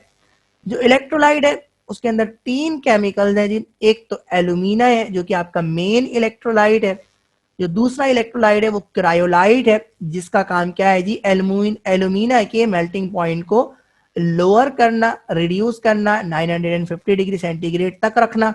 और जो फ्लोर स्पार है उसका काम क्या है जी, इस इलेक्ट्रोलाइट की फ्लूइडिटी को इंक्रीज करना। तो ये आपके इलेक्ट्रोलाइट्स हो गए। उसके बाद होता क्या है जी, कैथोड पर आपको एल्यूमिनियम मिलता है। जो एल्यूमिनियम मिलता है यहाँ पे वो 99 to 99.9% प्योर होता है। यहाँ एल्यूमिनियम जो 3 पॉजिटिव आयन है उनकी रिडक्शन होती है, और रिडक्शन के नतीजे में आपको एल्यूमिनियम मिलता है, यानी आपको मेटल यानी एल्यूमिनियम मेटेलिक फॉर्म में यहाँ पे मिल जाता है। और यहाँ जो एल्यूमिनियम आपको हासिल होता है वो 99% या 99.9% प्योर होता है। एनोड पर क्या होता है जी, एनोड पर ऑक्साइड यानी ओ नेगेटिव आयंस जाते हैं, यानी एल्यूमिना के अंदर जो ऑक्सीजन है वो O2 नेगेटिव आयन की फॉर्म में कन्वर्ट होगा। वो किस पे जाता है, एनोड पे जाता है, और यहाँ पर ये क्या होता है जी, ऑक्सीडाइज होता है, यानी लॉस ऑफ इलेक्ट्रॉन होता है इसका। और ऑक्सीडाइज होने के बाद ये ऑक्सीजन के अंदर कन्वर्ट हो जाता है, और उसके बाद मैंने फिर आगे कभी बताया कि ये ऑक्सीजन एनोड के कार्बन के साथ रिएक्ट करता है, और कार्बन डाइऑक्साइड की फॉर्म में कन्वर्ट होने के बाद आउटलेट से कार्बन डाइऑक्साइड रिमूव हो जाती है, और इस रिएक्शन के नतीजे में एनोड कंज्यूम होती है, जिसको वक्त के साथ साथ तब्दील करना पड़ता है जी। तो आपको इस प्रोसेस के बाद 99.9% प्योर एल्यूमिनियम मिलता है। 99% भी लिख सकते हैं, 99.9% भी लिख सकते हैं, ये परसेंटेज वेरी होती रहती है। और इसकी मजीद प्योरिफिकेशन अगर आपको करवानी हो तो आपको स्टेप 3 पे जाना पड़ता है जी। तो इक्वेशन को यहाँ पे हमने बैलेंस करके नहीं दिखाया, और आपकी किताब ने एनोड के बारे में भी तबसरा नहीं किया। उसकी वजह यह है जी क्योंकि आप यहाँ पे एल्युमिनियम की एक्सट्रैक्शन कर रहे हैं, और आपके लिए जो मेन जो मोटिव है आपका वो एल्युमिनियम को हासिल करना है। इसलिए अगर आप सिर्फ और सिर्फ कैथोड की रिएक्शन को बता दें और एनोड की रिएक्शन को ना बताएं तो भी कोई हर्ज नहीं है, लेकिन मैंने आपको एनोड का रिएक्शन भी बताया। हाँ, अलबत्ता इस इक्वेशन को बैलेंस करके नहीं दिखाया। इस इक्वेशन को बैलेंस करना है तो उसका तरीका यह है कि आपको इलेक्ट्रॉन्स को बैलेंस करना पड़ेगा। तो 3 और 4 का अगर आप रेशियो लेंगे तो एलसीएम 12 बनेगा। तो 12 इलेक्ट्रॉन्स करके इस इक्वेशन को बैलेंस किया जा सकता है। स्टेप 3 पे हम बात करेंगे जी, और स्टेप 2 को अगर आप एनालाइज करें जी तो स्टेप 2 के अंदर आप अपना असल मकसद हासिल कर चुके, यानी एक्सट्रैक्शन ऑफ एल्युमिनियम जो हम पढ़ रहे हैं, या एल्युमिनियम की जो हम मेटलर्जी पढ़ रहे हैं, तो एल्युमिनियम हमें हासिल हो गया है। लेकिन एल्युमिनियम जो स्टेप 2 के बाद हासिल हुआ है वो 99% या 99.9% प्योर है, और इसकी क्वालिटी को मजीद बेहतर बनाने के लिए, इसकी इलेक्ट्रिकल कंडक्शन को मजीद बेहतर बनाने के लिए क्या करते हैं जी कि इसको मजीद प्योरीफाई किया जाता है, और उसके लिए हमें ये तीसरा स्टेप करना पड़ता है, और इसको आप रिफाइनिंग ऑफ एल्युमिनियम कहते हैं। यानी जो पिछले स्टेप के अंदर आपको 99% या 99.9% प्योर एल्युमिनियम मिला है, उसकी रिफाइनिंग करवाई जाएगी ताकि आपको 99.99 यानी ऑलमोस्ट 100% प्योर एल्युमिनियम मिल जाए। तो रिफाइनिंग ऑफ एल्युमिनियम को हम स्टडी करेंगे जी, और रिफाइनिंग एल्युमिनियम जिस इलेक्ट्रोलाइटिक सेल के अंदर होती है उसको आप हूप सेल कहते हैं। और ये जो हूप सेल है ये उसी नाम से है जी, उसी साइंटिस्ट के नाम से जिसने पहली बार एल्युमिनियम को रिफाइन किया जी। तो ये जो हूप सेल है इसके अंदर एल्युमिनियम की रिफाइनिंग करवा कर, यानी 99.9% एल्युमिनियम की रिफाइनिंग करवा के आप 99.99% प्योर यानी ऑलमोस्ट 100% प्योर एल्युमिनियम हासिल करते हैं। तो हूप सेल का स्ट्रक्चर क्या होता है इसको हम स्टडी करने जा रहे हैं।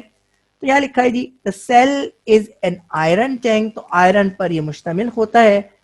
The bottom is lined with carbon, जो इसकी बॉटम है उस पर कार्बन मौजूद होता है, यानी उसकी बॉटम पर कार्बन अटैच होता है। इस सेल के अंदर 3 लेयर्स होती हैं जी, और ये जो तीनों जो लेयर्स हैं वो एक दूसरे से सेपरेटेड होती हैं, यानी एक दूसरे के अंदर मिक्स नहीं होती। और उसकी वजह क्या है जी कि इनकी स्पेसिफिक ग्रेविटी यानी डेंसिटी मुख्तलिफ होती है जी। तो ये 3 लेयर्स क्या होती हैं इस पे हम बात करेंगे जी। तो जो अपर लेयर यानी ऊपर वाली लेयर हो गई, एक मिडिल लेयर हो गई, एक बॉटम की लेयर हो गई। बॉटम की लेयर ये डायरेक्टली किससे अटैच होगी? कार्बन से अटैच होगी, क्योंकि बॉटम पे क्या लगा हुआ है? कार्बन लगा हुआ है जी। तो जो अपर लेयर है उसके अंदर प्योर एल्यूमिनियम हासिल होता है जी।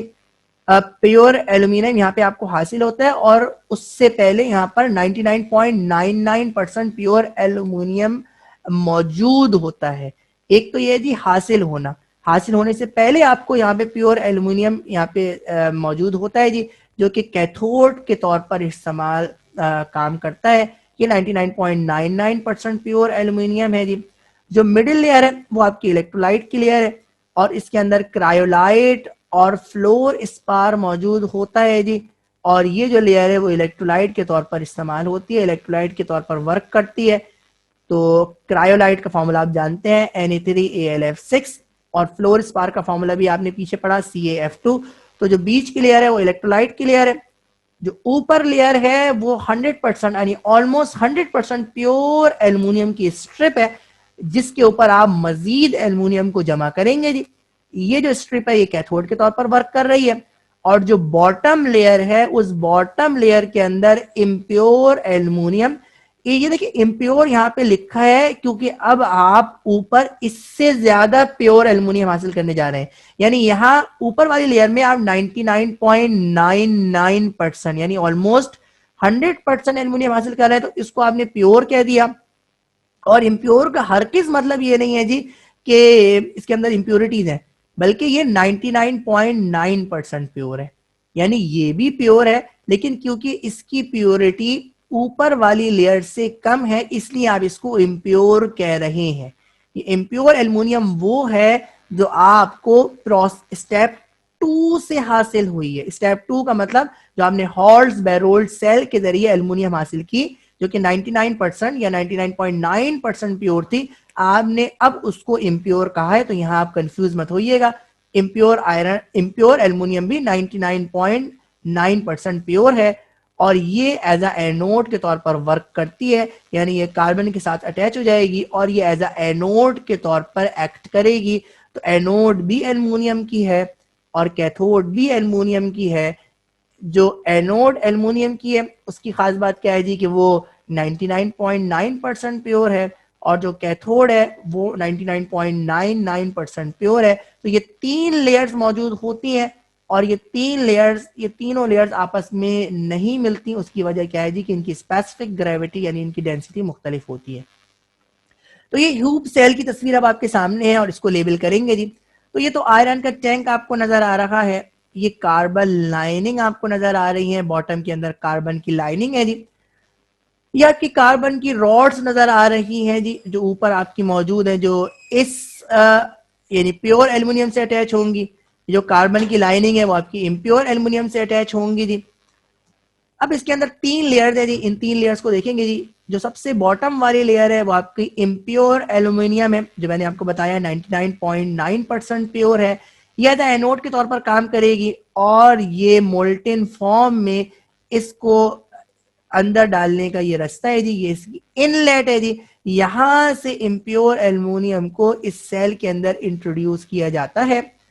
जो मिडिल लेयर है उसके अंदर आपका ये आपकी इलेक्ट्रोलाइट की लेयर है, यानी इसमें क्रायोलाइट और फ्लोर स्पार मौजूद है, जो कि इलेक्ट्रोलाइट के तौर पर वर्क करेगा। और जो टॉप मोस्ट लेयर है वो प्योर एल्युमिनियम है जी, जो कि कैथोड के तौर पर इस्तेमाल होगी, जहां पे आपको 99.99% प्योर एल्युमिनियम मिलेगा। तो ये जो कैथोड है ये इस कार्बन रॉड से मुंसलिक है, इसके जरिए से इलेक्ट्रिकल कंडक्शन हो रही है।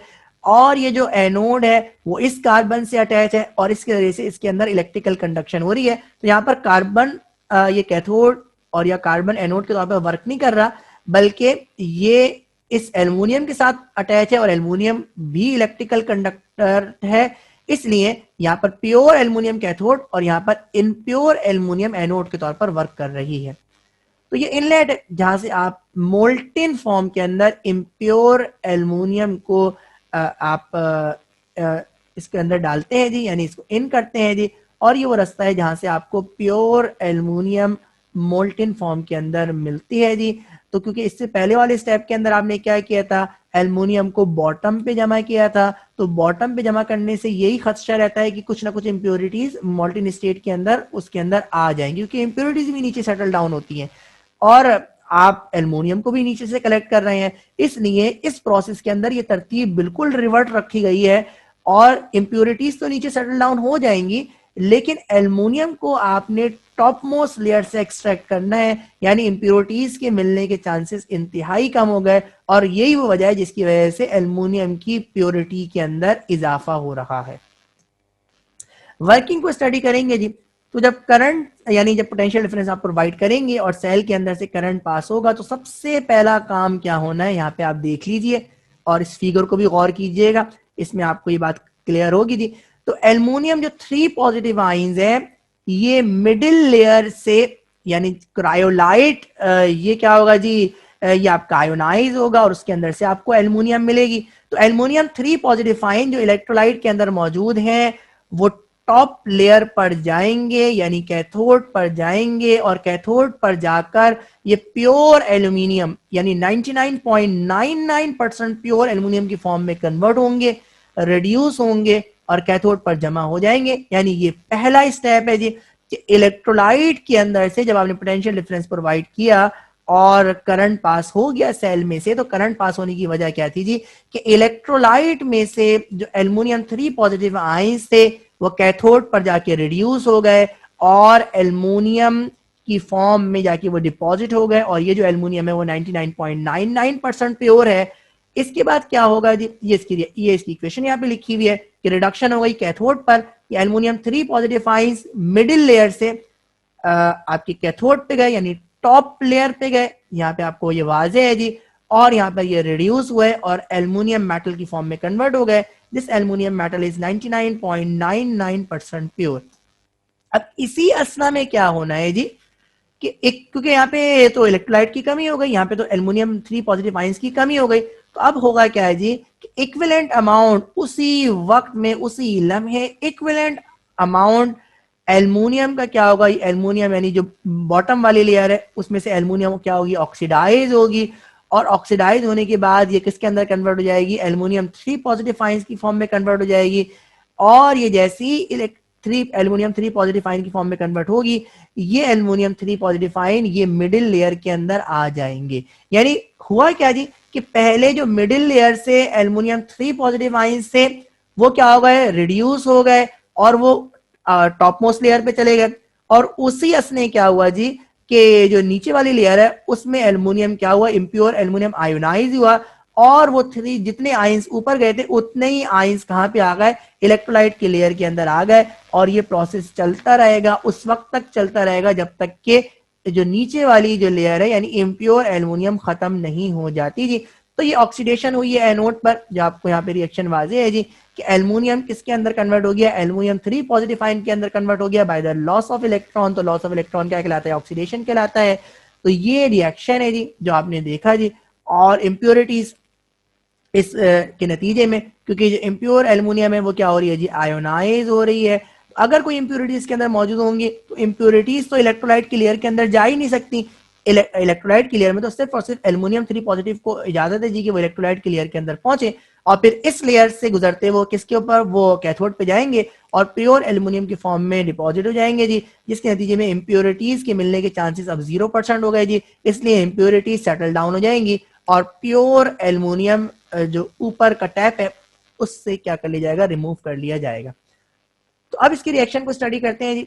एनोड पर क्या हुआ, एनोड पर ऑक्सीडेशन हुई है और ऑक्सीडेशन के नतीजे में क्या हुआ है जी कि जो एल्युमिनियम है वो ऑक्सीडाइज हुई है यानी एल्युमिनियम 3 पॉजिटिव आयंस की फॉर्म में कन्वर्ट हो गई है। मिडिल लेयर के अंदर क्या हुआ है जी, क्रायोलाइट ये डिकम्पोज हुआ सोडियम फ्लोराइड में और एल्युमिनियम फ्लोराइड में, और एल्युमिनियम फ्लोराइड ये आयोनाइज हो गई एल्युमिनियम 3 पॉजिटिव आयंस में और फ्लोराइड आयंस के अंदर। अब कैथोड पर क्या हुआ है जी, कैथोड पे ये हुआ है जी कि ये मिडिल लेयर के एल्युमिनियम 3 पॉजिटिव आयंस ये रिड्यूस हुए हैं कैथोड पर जाके और एल्युमिनियम की फॉर्म में कन्वर्ट हो गए हैं जी। और जैसे ही ये मिडिल लेयर से एल्युमिनियम 3 पॉजिटिव आयंस कैथोड पर जाएंगे, ये एल्युमिनियम 3 पॉजिटिव आयन एनोड से कहां पे आ जाएंगे, मिडिल लेयर में आ जाएंगे, और ये प्रोसेस उस वक्त तक चलता रहेगा जब तक कि एनोड मुकम्मल तौर पर कंज्यूम नहीं हो जाएगी जी। तो ये जो स्टार्टिंग में एल्युमिनियम था जो कि एनोड पर मौजूद है वो 99.9% प्योर था, और उसके बाद जो कैथोड पे एल्युमिनियम मिल रहा है वो 99.99% प्योर है जी। तो ये ओवरऑल रिएक्शन है जी। ओवरऑल रिएक्शन आपको यहां से वाजे होगा जी कि 99.9% प्योर एल्युमिनियम 99.99% प्योर एल्युमिनियम के अंदर कन्वर्ट हो गया, यानी प्योरिटी इंक्रीज हो गई जी। तो ये अगर आप देखें जी तो एल्युमिनियम 3 पॉजिटिव आयन का एल्युमिनियम के अंदर कन्वर्ट होना ये रिडक्शन कहला रहा है, और एल्युमिनियम का आयंस के अंदर कन्वर्ट होना ये ऑक्सीडेशन कहला रहा है। और रिएक्शन को आपने तफसील से स्टडी किया, ये ओवरऑल रिएक्शन है। तो असल रिएक्शन ये आपको यहां पर नजर आ रहा है जी कि एल्युमिनियम एल्युमिनियम के अंदर कन्वर्ट हुई, लेकिन कन्वर्जन के अंदर खास बात क्या है जी कि इसकी प्योरिटी इंप्रूव हो गई, इंप्योरिटी सेटल डाउन हो गई। सो स्टेप 3 को हम समराइज करेंगे जी। ये 3 लेयर्स हैं, इन पे जरा आप गौर करें जी। इम्प्योर एल्युमिनियम जो कि 99.9% प्योर है ये बॉटम पे मौजूद है। इलेक्ट्रोलाइट जो कि क्रायोलाइट और फ्लोर स्पार पर मुश्तमिल है ये बीच वाली लेयर है, और ऊपर वाली लेयर के अंदर प्योर एल्युमिनियम की स्ट्रिप लगी हुई है जो कि 99.99% प्योर है। अब सबसे पहले क्या होता है जी कि जब आप पोटेंशियल डिफरेंस प्रोवाइड करते हैं और इलेक्ट्रिक करंट जब इस सेल में से पास होता है जी, तो मिडिल लेयर से आयंस ये टॉप मोस्ट लेयर पे जाके रिड्यूस हो जाते हैं, और इसके नतीजे में आपको 99.99% प्योर एल्युमिनियम मिलता है जी। और उसी असना में होता क्या है जी कि यहाँ पे ऑक्सीडेशन होती है और इम्प्योर एल्युमिनियम ये क्या हो जाती है, आयोनाइज हो जाती है, और एल्युमिनियम एल्युमिनियम 3 पॉजिटिव आयंस की फॉर्म में कन्वर्ट हो जाती है, और ये आयंस बॉटम वाली लेयर से मिडिल वाली लेयर में चले जाते हैं।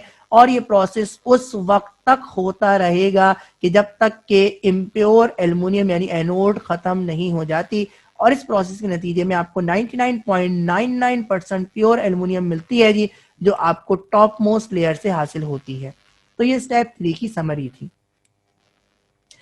अब हम इस पूरे प्रोसेस को एक बार समराइज करने जा रहे हैं और उसके बाद फिर केमिस्ट्री ऑफ एल्युमिनियम को डिस्कस करेंगे जी। तो एल्युमिनियम को एक्सट्रैक्ट करने के लिए जो सबसे पहला प्रोसेस था वो था जी कि प्योरिफिकेशन करनी थी आपको बॉक्साइड ओर की, ताकि आपको प्योर एल्यूमिना हासिल हो सके। तो आपने हॉल्स मेथड को इस्तेमाल किया। हॉल्स मेथड उस वक्त इस्तेमाल होता है जबकि आयरन ऑक्साइड और सिलिका की इंप्योरिटीज मौजूद होती हैं, और इस मेथड जब आप इस्तेमाल करते हैं तो सोडियम कार्बोनेट को फ्यूजिंग मटेरियल के तौर पर इस्तेमाल करते हैं। जो दूसरा मेथड है उसको बेयर्स मेथड कहते हैं, ये उस वक्त इस्तेमाल होता है जी जबकि बॉक्साइड ओर के अंदर आयरन ऑक्साइड की इंप्योरिटी मौजूद हो। सोडियम हाइड्रोक्साइड को फ्यूजिंग मटेरियल के तौर पर इस्तेमाल किया जाता है। तीसरा मेथड सरपेक्स मेथड कहलाता है, ये उस वक्त इस्तेमाल होता है जबकि बॉक्साइड ओर के अंदर सिलिका एज अ इंप्योरिटी मौजूद हो, और इसको रिमूव करने के लिए कार्बन और nitrogen as a fusing material इस्तेमाल किया जाता है। तीनों मेथड के अंदर जो हमारा मोटिव होता है वो ये होता है जी कि इंप्योरिटीज को रिमूव करने के बाद एल्युमिनियम को एल्युमिनियम हाइड्रोक्साइड की फॉर्म में कन्वर्ट करते हैं, और एल्युमिनियम हाइड्रोक्साइड को फिर आप इग्नाइट करते हैं जिसके नतीजे में आपको प्योर एल्यूमिना हासिल होती है। जब प्योर एल्यूमिना हासिल हो जाती है तो फिर उसकी एक्सट्रैक्शन करवाई जाती है, यानी उसकी इलेक्ट्रोलिसिस करवाई जाती है, और इलेक्ट्रोलिसिस जिस सेल के अंदर की जाती है उसको हॉल्स बेरोल्ड सेल कहते हैं, और उसकी पिक्चर आपके सामने है। और जब इलेक्ट्रोलिसिस करवाई जाती है तो उसके नतीजे में आपको 99.9% प्योर एल्यूमिनियम मिलती है जी, और ये आपको बॉटम ऑफ द टैंक से मिलती है जी। मजीद प्योरिफिकेशन के लिए आप क्या करते हैं, इसकी रिफाइनिंग करवाते हैं, और रिफाइनिंग कराने के बाद आपको 99.99% प्योर एल्युमिनियम मिलती है जी। और जिस सेल के अंदर आप इसकी इलेक्ट्रोलिसिस करवाते हैं उसको हूब्स इलेक्ट्रोलाइटिक सेल कहते हैं जी, जिसकी तस्वीर आपके सामने है। और इस सेल में खास बात क्या होती है जी कि आपको 99.99% प्योर एल्युमिनियम इस सेल की टॉप से मिलती है जी। जो इम्प्योर एल्युमिनियम है वो आयोनाइज होती है और जो मिडिल लेयर में इलेक्ट्रोलाइट मौजूद होता है उससे गुजरते हुए ये आयंस कहाँ पे पहुंचते हैं, प्योर एल्युमिनियम की इलेक्ट्रोड पे पहुंचते हैं और यहाँ पे वो एज अ प्योर एल्युमिनियम यानी 99.99% प्योर एल्युमिनियम की फॉर्म में रिड्यूस होते हैं, डिपॉजिट होते हैं और फिर इसको रिमूव किया जाता है। तो ये एल्युमिनियम की एक्सट्रैक्शन का पूरा की समरी थी जो आपने देखी थी। तो एल्युमिनियम को एक्सट्रैक्ट करने का तरीका आपने सीखा और जो जो कुछ हुआ वो इस चार्ट पर मौजूद है। अब हम एल्युमिनियम की केमिस्ट्री को डिस्कस करेंगे कि एल्युमिनियम किस तरह से केमिकल रिएक्शंस देता है। तो अगर एल्युमिनियम का रिएक्शन एयर से करवाया जाए या एयर से जब एल्युमिनियम रिएक्ट करती है जी तो होता क्या है जी, one of the most important reaction जी। तो यहाँ पे लिखा है जी कि aluminium remains unaffected by dry air, यानी एयर के अंदर मॉइस्चर अगर मौजूद ना हो तो एल्युमिनियम की सरफेस को कुछ नहीं होना। लेकिन अगर एयर के अंदर मॉइस्चर मौजूद हो तो एल्युमिनियम ऑक्साइड की फॉर्म में कन्वर्ट हो जाती है, यानी उसकी सरफेस पर एल्युमिनियम ऑक्साइड की लेयर बन जाती है। और इस लेयर की खास बात क्या है जी कि ये सेल्फ प्रोटेक्टेड लेयर होती है।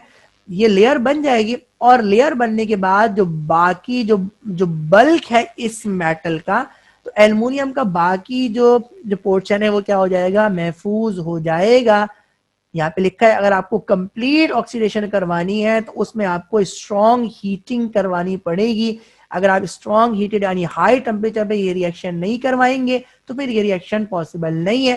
तो यहाँ पे जो एयर के साथ जब एल्युमिनियम रिएक्ट करता है और एल्युमिनियम ड्राई एयर के साथ रिएक्ट नहीं करेगा बल्कि मॉइस्ट एयर के साथ रिएक्ट करता है, तो मॉइस्ट एयर के साथ रिएक्ट करने के बाद एल्युमिनियम ऑक्साइड की लेयर अपनी सरफेस के ऊपर डेवलप करता है और ये जो लेयर है ये प्रोटेक्टिव लेयर कहलाती है। तो ये रिएक्शन आपके सामने है जी कि एल्युमिनियम ने ऑक्सीजन के साथ रिएक्ट किया और एल्युमिनियम ऑक्साइड की लेयर बनाई और ये लेयर प्रोटेक्टिव लेयर कहलाती है। और अगर आपको कंप्लीट ऑक्सीडेशन करनी है तो इस रिएक्शन को हाई टेम्परेचर पे करवाना पड़ेगा, यानी स्ट्रॉन्ग हीटिंग के साथ आपको ऑक्सीडेशन करवानी पड़ेगी एल्युमिनियम की एयर की प्रेजेंस में। अगर एसिड के साथ रिएक्शन करवाया जाए जी तो एल्युमिनियम मेटल डिसॉल्व हो जाता है डाइल्यूट एसिड के अंदर on the liberation of hydrogen gas. तो ये दो से रिएक्शन आपके सामने है जी, यानी एल्युमिनियम की रिएक्शन अगर हाइड्रोक्लोरिक एसिड के साथ करवाया जाएगा तो एल्युमिनियम मेटल डिसॉल्व हो जाएगा यानी एल्युमिनियम क्लोराइड बन जाएगा। एल्युमिनियम का रिएक्शन अगर सल्फ्यूरिक एसिड से करवाया जाएगा, ये दोनों एसिड आपके डाइल्यूट है जी, तो ये एल्युमिनियम सल्फेट की फॉर्म में कन्वर्ट हो जाएगा।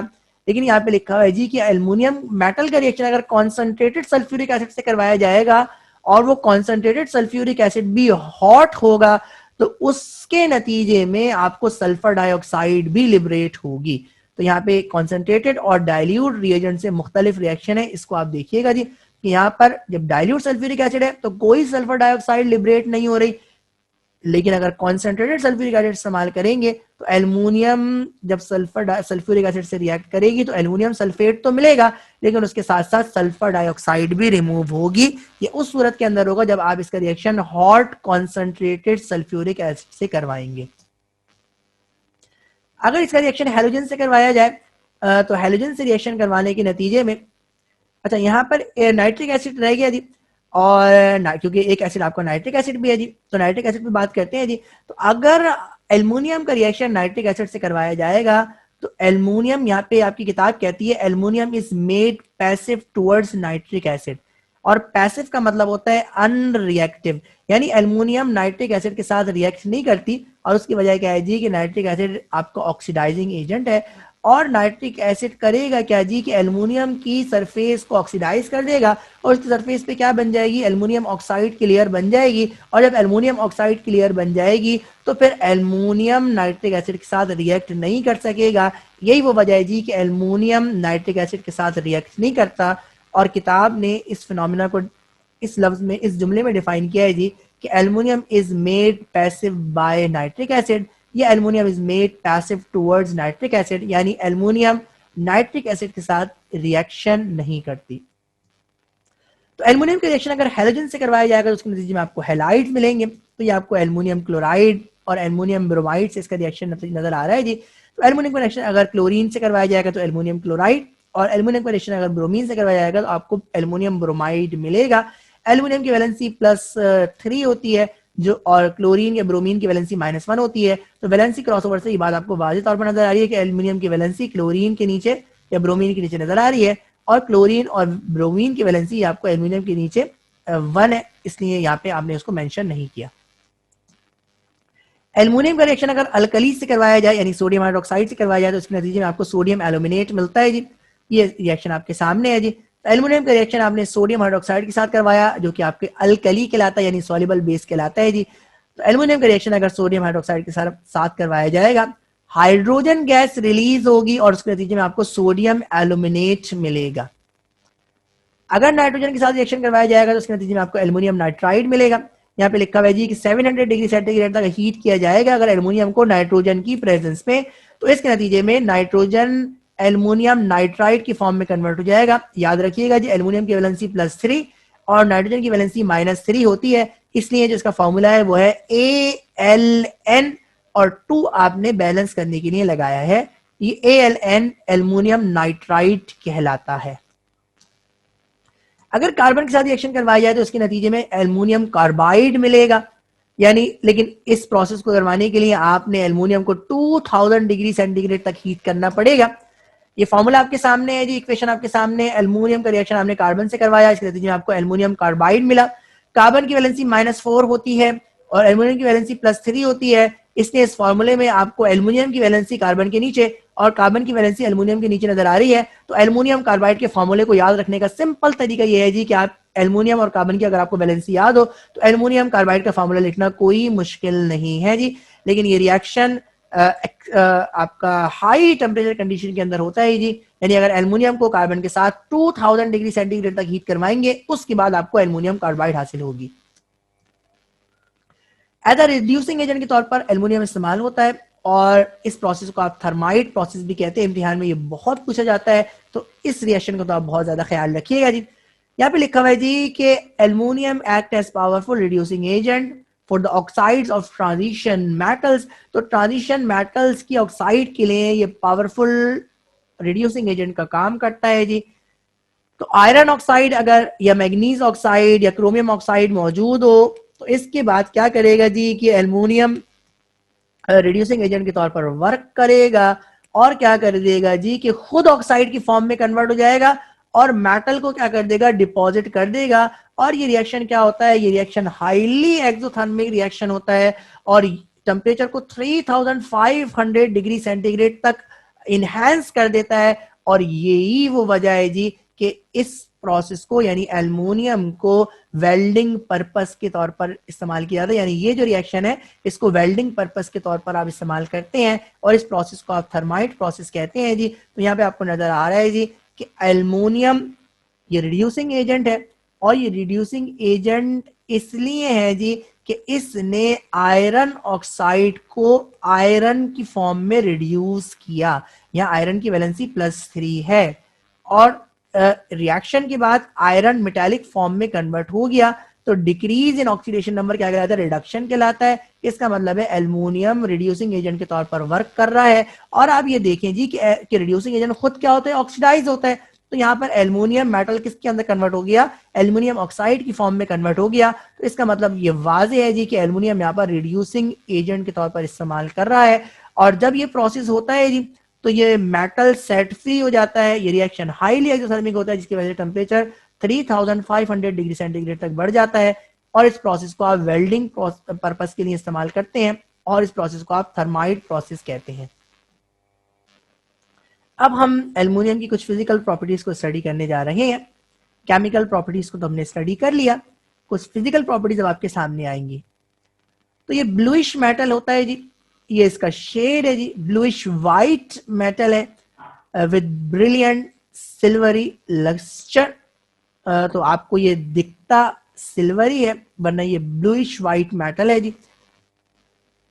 लस्टर का मतलब चमक है जी। जो सरफेस है it is protected by the layer of oxide. Aluminium की खास बात यह है जी क्योंकि एयर के अंदर मॉइस्चर होती है जी, तो एल्युमिनियम की जो सरफेस है उस पर एल्युमिनियम ऑक्साइड की प्रोटेक्टिव कोटिंग होती है जी। मैलिएबल भी है, डक्टाइल भी है, इसका मतलब ये कि आप इसकी शीट्स भी बना सकते हैं और इसके वायर्स भी बना सकते हैं।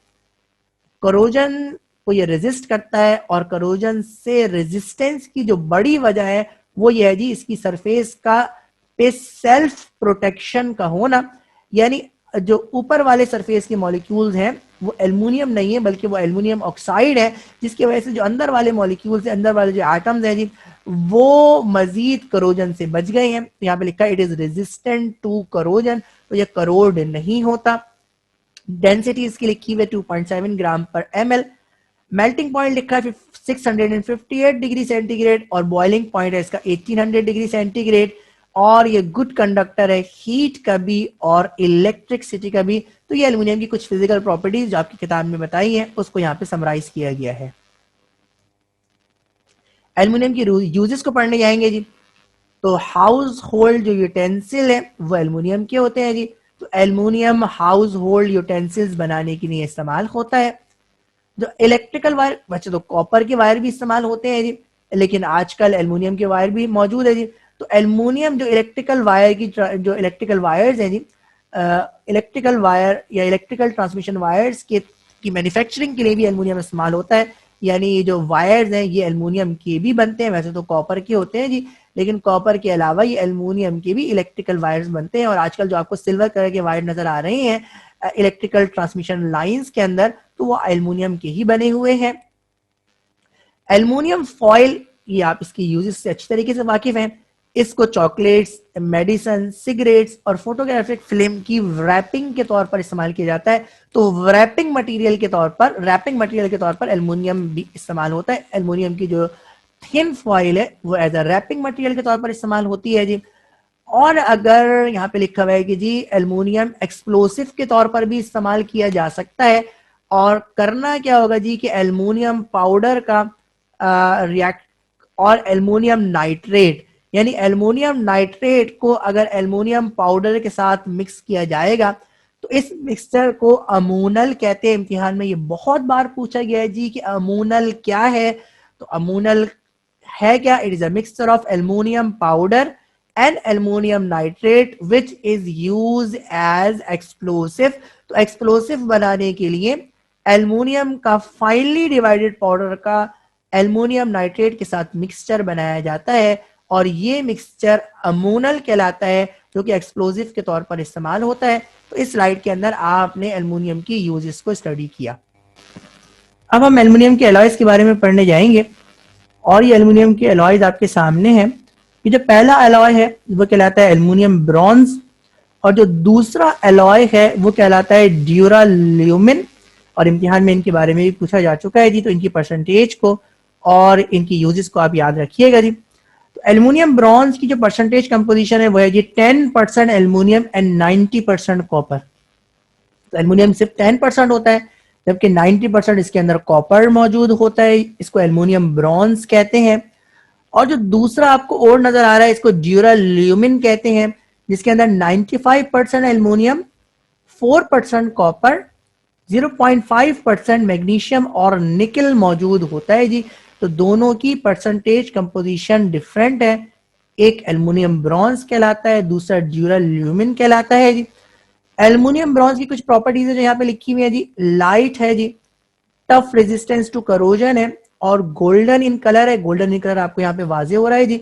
और यही वो वजह है जी कि इसको, इसकी जो यूज है इसके कलर की वजह से, इसके अपीयरेंस की वजह से, इसको इमिटेशन ज्वेलरी बनाने के लिए, जो आर्टिफिशियल ज्वेलरी होती है उसको इमिटेशन ज्वेलरी कहते हैं।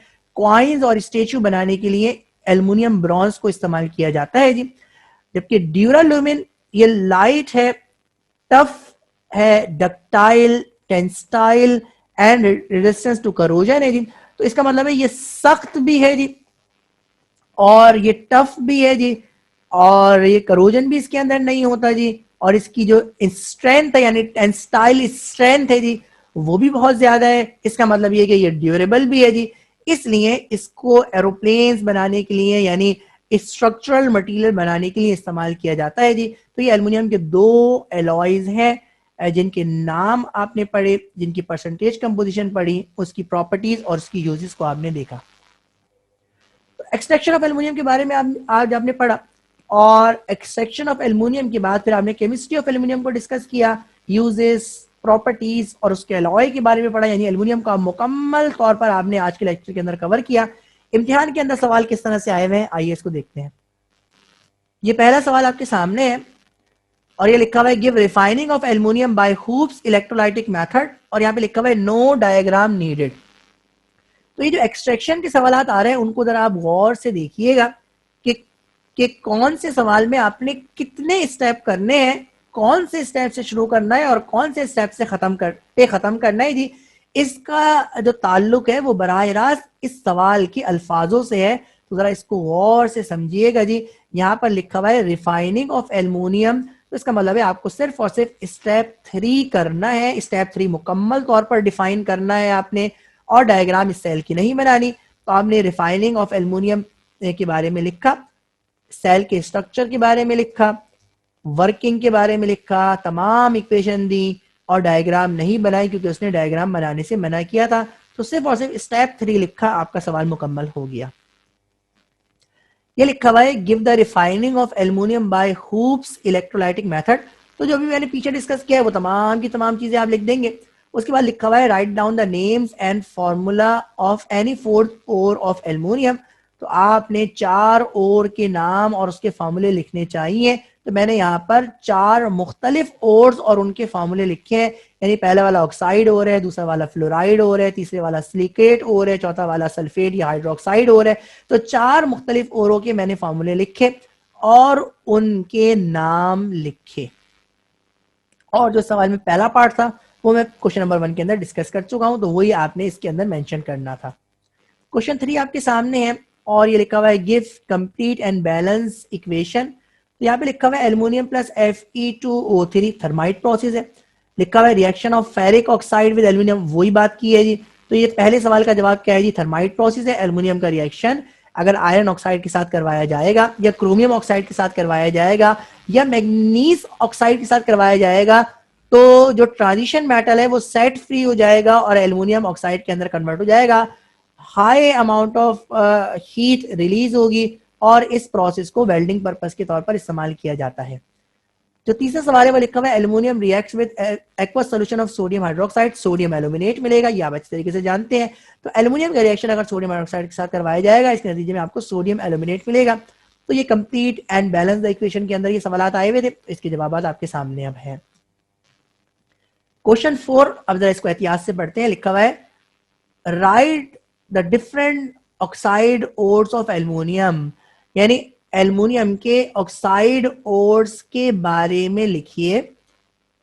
ये तो हम लिख लेंगे आराम से। उसके बाद लिखा हुआ है how aluminium is obtain from bauxite ore, aluminium को बॉक्साइड ओर से किस तरह हासिल करेंगे। Containing silica as an impurity. देखें सवाल को पढ़ें और समझे जी। देखिए उसने एल्युमिनियम की प्योरिटी का तस्करा नहीं किया, इसका मतलब यह है कि हूप प्रोसेस को यानी रिफाइनिंग ऑफ एल्युमिनियम को डिस्कस करना जरूरी नहीं। अगर वो कर देता 99.99 फिर तो जरूरी हो जाता। उसके बाद लिखा हुआ है सिलिका एज एन इम्प्योरिटी, इसका मतलब है जो पहला स्टेप है उसके अंदर भी आपने सिर्फ और सिर्फ सरपैक्स मेथड को डिस्कस करना है। अगर रिफाइनिंग दे दे तो भी कोई हर्ज नहीं है। देखते हैं सवाल का जवाब क्या होगा जी। तो आपने ऑक्साइड्स ओर के फॉर्मूले लिखे, उसके बाद आपने लिखा extraction of aluminium from bauxite ore containing silica as an impurity. Serpeck's method को आपने मुकम्मल तौर पर डिस्कस किया। उसके बाद फिर आप दूसरे प्रोसेस पे आ गए, इलेक्ट्रोलिसिस ऑफ प्योर एल्यूमिना, और हॉल्ट्स बैरोल्ड सेल के स्ट्रक्चर को डिस्कस किया, डायग्राम बनाई और प्रोसेस को डिस्कस किया जी। और आपको यहाँ पे 99.9% प्योर एल्युमिनियम हासिल हो गया और यहीं पे आपने सवाल को खत्म कर दिया क्योंकि उसने रिफाइनिंग के बारे में कहा नहीं था। एल्युमिनियम आपको मिल गया, सवाल आपने यहीं पे खत्म किया। क्वेश्चन 5 पे आइए। ये लिखा हुआ है what is mean by metallurgy, metallurgy किसे कहते हैं, मेटलर्जी को डिफाइन करना है। लिखा है define the extraction of 99.99% pure aluminium. अब देखिए यहाँ पे अब आपकी मजबूरी है जी कि उसने 99.99% प्योर कह दिया है, इसका मतलब ये है कि अब आप पे लाजिम है जी कि आप रिफाइनिंग को भी इंक्लूड करें अपने सवाल के अंदर। लिखा है from bauxite ore containing silica and iron oxide as an impurity. तो हॉल्स मेथड से स्टार्ट करना है और रिफाइनिंग तक आपने जवाब देना है। मेटलर्जी की डेफिनेशन को आपने लिखा, उसके बाद फिर आपने लिखा extraction of aluminium from bauxite ore containing both as an impurity. Hall method को डिस्कस किया, हॉल मेथड को आपने यहाँ पे मुकम्मल तौर पर दिया। उसके बाद आपने दूसरा स्टेप स्टार्ट किया, इलेक्ट्रोलिसिस ऑफ प्योर एल्यूमिना को डिस्कस किया, हॉल बैरोल्ड सेल के स्ट्रक्चर को डिस्कस किया, वर्किंग को डिस्कस किया, सेल की डायग्राम बनाई, रिफाइनिंग को डिस्कस किया, तीनों लेयर्स का तस्करा किया, और आपने वर्किंग को डिस्कस किया, केमिकल रिएक्शन को डिस्कस किया, और ये आपका सवाल मुकम्मल हो गया। क्वेश्चन 6 आपके सामने लिखा हुआ है जी, हाउ बॉक्साइड और प्योरिफाइड बाय बेयर्स और सरपेक्स प्रोसेस। तो देखिए ये तो बड़ा बिल्कुल वाज़ेह सवाल है जी कि ना आपको एक्सट्रैक्शन करनी है ना आपको रिफाइनिंग करनी है, सिर्फ और सिर्फ प्योरिफिकेशन के तरीके बेयर्स और सरपेक्स के तरीके बताने हैं आपने। तो आपने ये बेयर्स मेथड को यहाँ पे सवाल में दिया, और इसी तरह आपने फिर सरपेक्स मेथड को डिस्कस किया जी। तो इसमें सिर्फ और सिर्फ प्यूरिफिकेशन के तरीके की पूछे थे। क्वेश्चन नंबर 7 आपके सामने है जी, और यहाँ पे लिखा हुआ है give diagram for the extraction of pure aluminium from pure aluminium oxide ore. अब देखिए यहाँ पे प्योर एल्यूमिनियम की बात कर दी, और प्योर एल्यूमिनियम का मतलब ये है जी कि वो 99.99% प्योर एल्यूमिनियम की बात कर रहा है। प्योर कहने का यानी प्योर कह दिया और परसेंटेज नहीं दी, प्योर का मतलब भी 99.99% है। इसका मतलब ये कि आपको यहाँ पे दो स्टेप करने पड़ेंगे, स्टेप 2 और स्टेप 3, और उसके बाद फिर अमोनल के बारे में पूछा है, एल्युमिनियम ब्रॉन्ज के बारे में पूछा है, उसकी यूजेस के बारे में पूछा है। आइए सवाल का जवाब देखते हैं जी। तो इलेक्ट्रोलिसिस ऑफ एल्यूमिना से स्टार्ट किया, और हॉल्स बैरोड सेल के बारे में आपने डिस्कस किया, और प्योर एल्यूमिना से एल्युमिनियम हासिल किया जो कि 99.9% प्योर है। उसके बाद फिर आप इसकी रिफाइनिंग को डिस्कस किया, और आपने सेल की डायग्राम बनाई, और उसकी वर्किंग को लिखा जी। तो ये आपका सवाल का पहला पार्ट मुकम्मल हुआ। अब आपने अमोनल के बारे में लिखा, जो सवाल का दूसरा पार्ट है उसको स्टार्ट किया। अमोनल के बारे में लिखा, अमोनल के बारे में लिखा जी it is a mixture of aluminium powder and aluminium nitrate, और इसको एक्सप्लोजिव के तौर पर इस्तेमाल किया जाता है। और उसके बाद फिर हमने एल्युमिनियम ब्रॉन्ज के बारे में लिखा जी कि एल्युमिनियम ब्रॉन्ज ये एल्युमिनियम का एलॉय है जिसके अंदर 10% एल्युमिनियम और 90% कॉपर मौजूद होता है, और इसको आर्टिफिशियल या इमिटेशन ज्वेलरी बनाने के लिए इस्तेमाल किया जाता है। तो ये आज का लेक्चर था जी, और आज के इस ब्रीफ लेक्चर के अंदर आपने एल्युमिनियम की केमिस्ट्री को मुकम्मल तौर पर डिस्कस किया। सबसे पहले आपने एल्युमिनियम को एक्सट्रैक्ट करना सीखा, और एल्युमिनियम की एक्सट्रैक्शन के साथ साथ आपने एल्युमिनियम के ओर्स के बारे में पढ़ा, और उसके बाद फिर एल्युमिनियम की केमिकल प्रॉपर्टीज को डिस्कस किया, फिर एल्युमिनियम की फिजिकल प्रॉपर्टीज, यूजेस और इसके एलॉयज के बारे में पढ़ा। तो इस लेक्चर की आप बहुत अच्छे से प्रैक्टिस कीजिएगा जी। One of the most important part of examination. इंशाअल्लाह आपसे नेक्स्ट लेक्चर के अंदर मुलाकात होगी, जो लेक्चर नंबर 3 है इस चैप्टर का, और उसके अंदर हम जिस टॉपिक पे बात करेंगे वो है जी allotropy of carbon and sulphur. तो एलोट्रॉपी क्या होती है इसको डिस्कस करेंगे, और उसके बाद फिर कार्बन और सल्फर ये दो एलिमेंट्स की एलोट्रॉपी आपके कोर्स के अंदर मौजूद है। तो इन दोनों ही एलिमेंट्स की एलोट्रॉपी को हम एक साथ एक ही लेक्चर के अंदर पढ़ेंगे। आपसे अगले लेक्चर के अंदर मुलाकात होगी। अपना ख्याल रखिएगा। अस्सलामु अलैकुम।